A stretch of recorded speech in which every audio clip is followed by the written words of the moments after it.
বন্ধুরা শুভ সকাল সবাইকে। তো আজকে হামস্টার কম্বাটের ডেইলি চিপার এর সিক্রেট কোড টাইপ করে 1 লক্ষ কয়েন কীভাবে আর্ন করতে হয় সেটা আমি দেখাবো। তো আমি এখান থেকে ডেইলি চিপারে ক্লিক করব।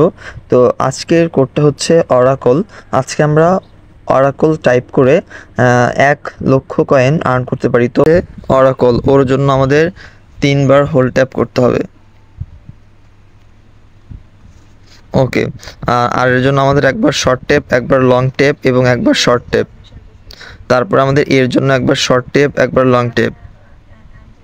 সির জন্য আমাদের একবার হচ্ছে long tap, short tap, long tap আর হচ্ছে আবার শর্ট ট্যাপ। এর জন্য আমাদের short tap, long tap, short tap, short tap. এর জন্য আমাদের শুধু একবার শর্ট ট্যাপ। Okay fine. তো তারপর টেক দ্য প্রাইস আমরা দেখতে পাচ্ছি, এখানে ক্লিক করব। আমরা কিন্তু পেয়ে গেলাম 1 লক্ষ কয়েন। তো সম্মানিত ভিউয়ার্স, গুরুত্বপূর্ণ ভিডিও পেতে আমার চ্যানেলটার সাথেই থাকবেন। ধন্যবাদ।